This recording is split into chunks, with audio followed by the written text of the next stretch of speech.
Hello, my dear students. Welcome to my YouTube channel.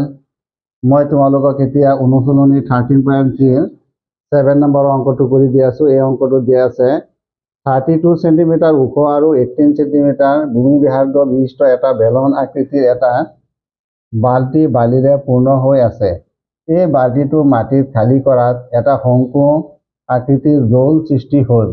Shanku আকৃতিৰ দৌলটোৰ উচ্চতা 24 centimetre হলে শংকুটোৰ ব্যাসাৰ্ধ আৰু হেলনীয়া তলৰ উচ্চতা নিৰ্ণয় কৰা। ইয়াত এটা বালিৰে পৰিপূৰ্ণ এটা বাল্টিং দিয়া আছে। বাল্টিংটোৰ উচ্চতা দিয়া আছে 32 সেন্টিমিটাৰ আৰু ইয়াৰ ব্যাসাৰ্ধ দিয়া আছে 18 সেন্টিমিটাৰ। এই বাল্টিটো মাটিত বাকি দিয়াত বাল্টিটোৰ এটা শংকু আকৃতিৰ দৌলৰ সৃষ্টি কৰিছে। এই শংকুটোৰ উচ্চতা দিয়া আছে 24 সেন্টিমিটাৰ। ইয়াৰ ব্যাসাৰ্ধ আৰু ইয়াৰ হেলনীয়া তল যিটো নতি উচ্চতা যিটো আমি বুলি কওঁ এইটো নিৰ্ণয় কৰিব লাগে। এতিয়া ছাত্ৰ ছাত্ৰীসকল মই ইয়াত যিখিনি জোখ মাৰ্ক দিয়া আছে মই এইটো লিখি ল'ম। ইয়াত দিয়া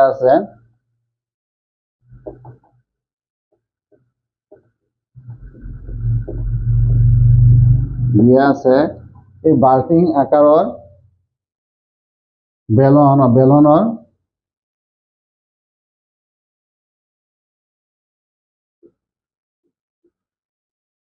বাল্টি আকাৰৰ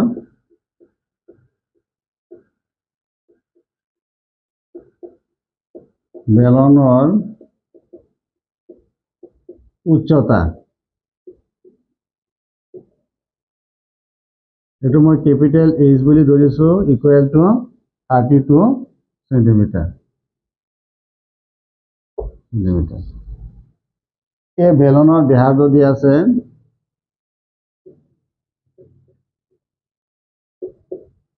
মই কেপিটেল R বুলি ধৰিলো। এইটো দিয়া আছে 18 সেন্টিমিটাৰ আৰু যিটো শংকু দিয়া আছে শংকুটোৰ উচ্চতা দিয়া আছে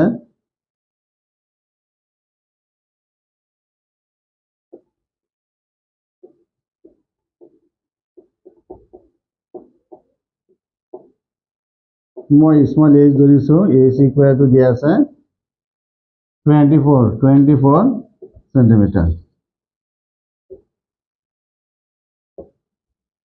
ইয়াৰ ব্যাসাৰ্ধ আৰু হেলনীয়া তলৰ উচ্চতা উলিয়াব লাগে। ধৰো শংকুটোৰ ব্যাসাৰ্ধ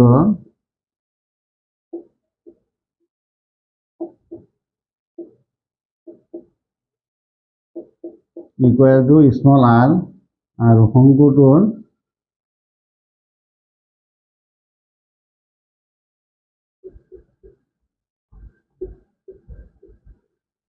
নতি উচ্চতা বা হেলনীয়া তলৰ উচ্চতা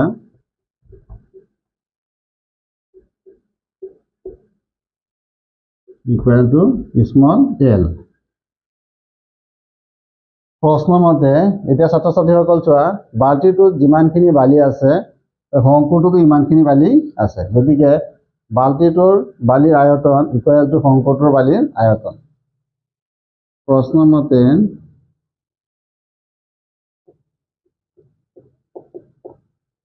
বাল্টিত থকা বালিৰ আয়তন বা বেলনত থকা বালিৰ আয়তন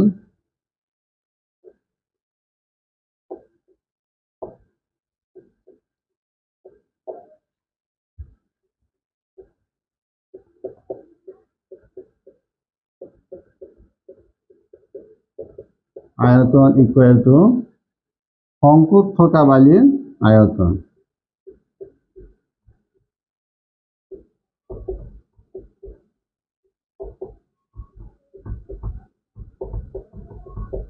বালিৰ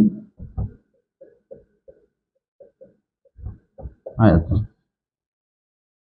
বাল্টিত থকা বালিৰ আয়তন হল pi capital R square capital H equal to শংকুত থকা বালিৰ আয়তন হল 1/3 পাই R স্কয়াৰ H।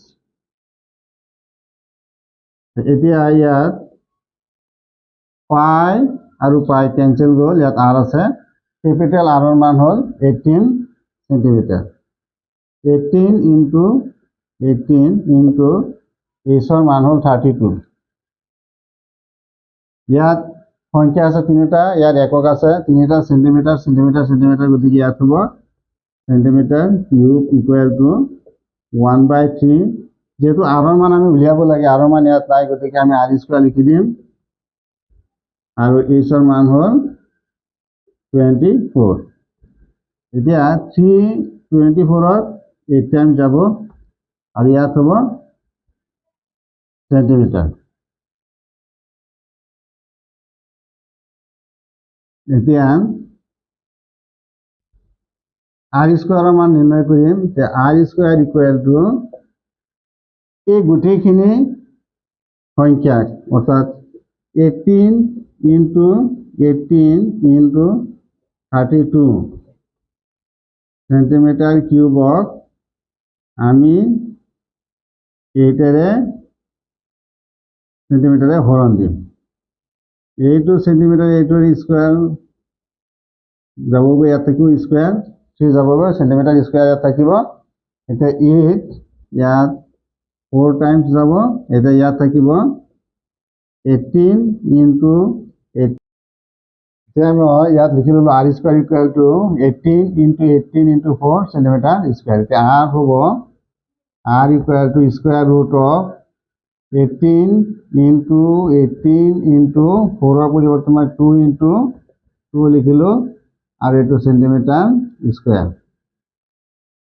এতিয়া এই জোৰৰ পৰা এটা ওলাই আহিছে 18, আৰু এটা এই জোৰৰ পৰা ওলাই আহিছে 2, আৰু সেন্টিমিটাৰ স্কয়াৰৰ পৰা সেন্টিমিটাৰ, অৰ্থাৎ 36 সেন্টিমিটাৰ। আমি শংকুটোৰ ব্যাসাৰ্ধ পালো 36 সেন্টিমিটাৰ, অৰ্থাৎ শংকুটোৰ ব্যাসাৰ্ধ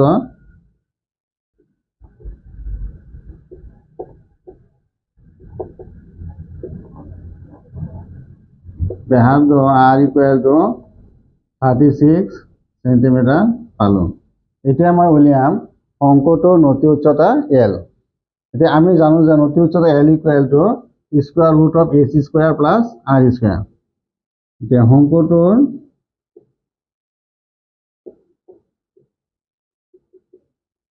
নতি উচ্চতা বা হেলনীয়া তল small l equal to square root of h square plus r square.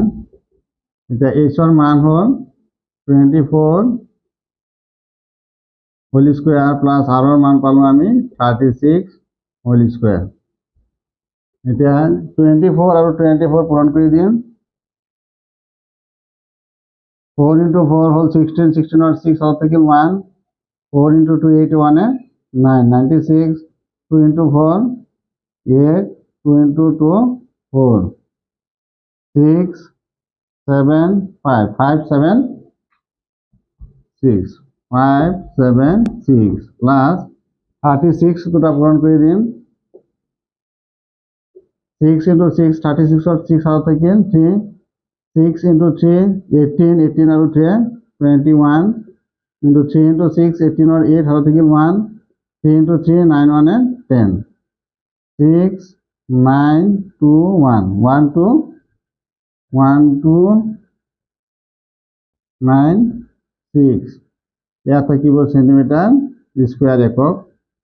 এতিয়া এই দুইটা আমি যোগ কৰি দিম, 5 7 6 6 আৰু 6 যোগ কৰিলে 12 আৰু 2 হাতত থাকিল 1, 9 plus 7 16, 16 1 17 और 7 হাতত থাকিল 1, 7 আৰু 1 8 আৰু 1, এইটো পালো আমি এতিয়া 1872 সেন্টিমিটাৰ স্কয়াৰ ৰুট অফ বাহিৰত ওলাই দিলে অকল সেন্টিমিটাৰ। এতিয়া আমি ইয়াৰ বৰ্গমূল নিৰ্ণয় কৰিম।